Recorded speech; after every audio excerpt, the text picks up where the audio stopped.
because it is simply buttressing what we did during Committee of Supply. And we were all here during Committee of Supply. And I must thank all the members who stayed on here until about 10 p.m. to supply resources to our MDAs. Honorable Speaker, unlike what is being said, it is true that in this appropriations bill and what we supplied to our MDAs, for instance, the largest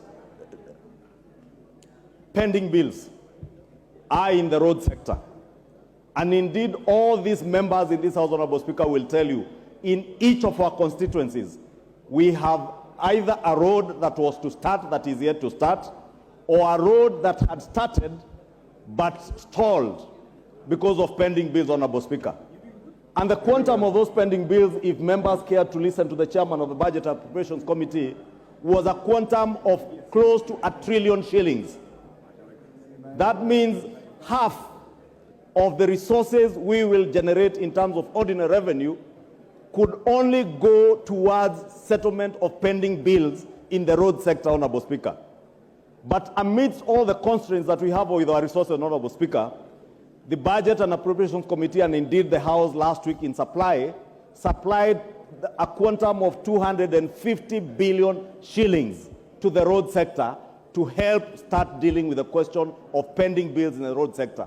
And indeed, Honorable Speaker, you will see with time, as at when exchequer releases begin, hopefully after the month of July, Honorable Speaker, if we agree with the chair of the Finance Committee and finish with the finance bill third reading today or in the course of the day tomorrow, Honorable Speaker, and we're able to generate adequate revenues to be able to unlock the question that the Leader of Minority rightly says, that we have a huge problem of pending bills.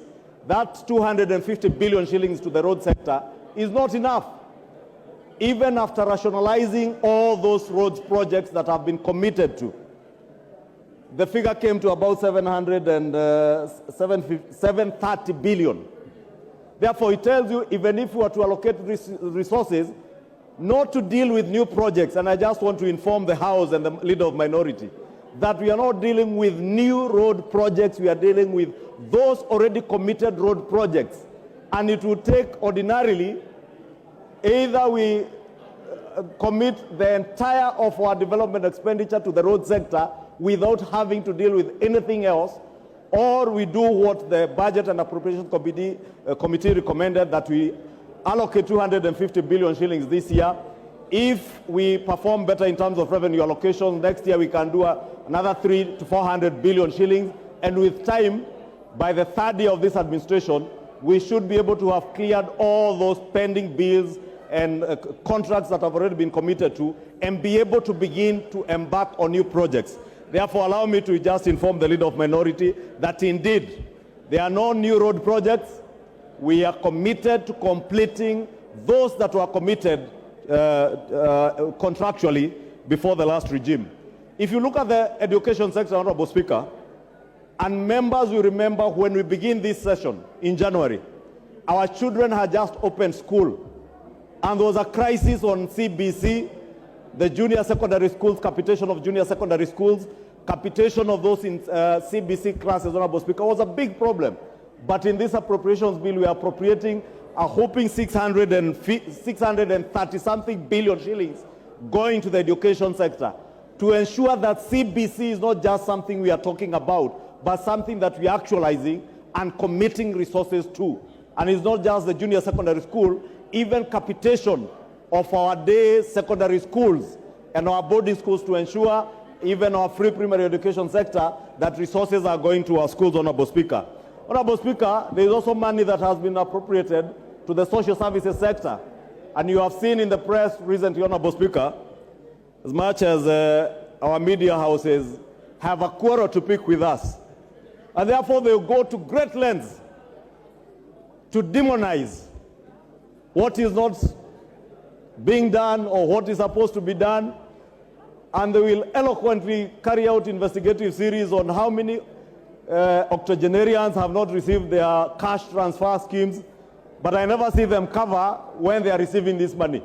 But I want to tell them today, we are appropriating adequate resources to ensure that our elderly and vulnerable in society, Honorable Speaker, are able to access their money, their cash transfer, including orphans and PWDs in our communities that access money from government. We have allocated inadequate resources within the social services sector, Honorable Speaker, to ensure that Yes, all Jared, these people are able to access their money. Majority Leader. Yes, Honorable Jared. I know what Jared wants to say. Mr. Speaker, this new emerging character of disparaging the media that does nothing but to shine bright light in the dark corners of government, I think should stop, Honorable Speaker.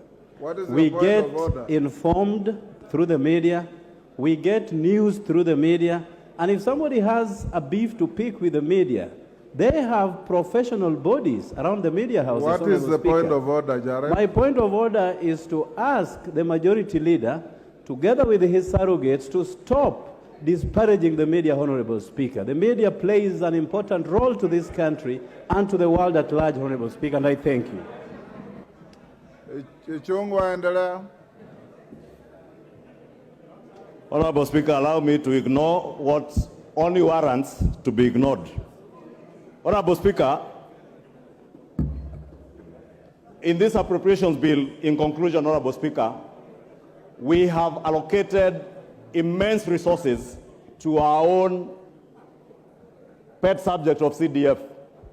And I know, Honorable Speaker, CDF is misconstrued out there to be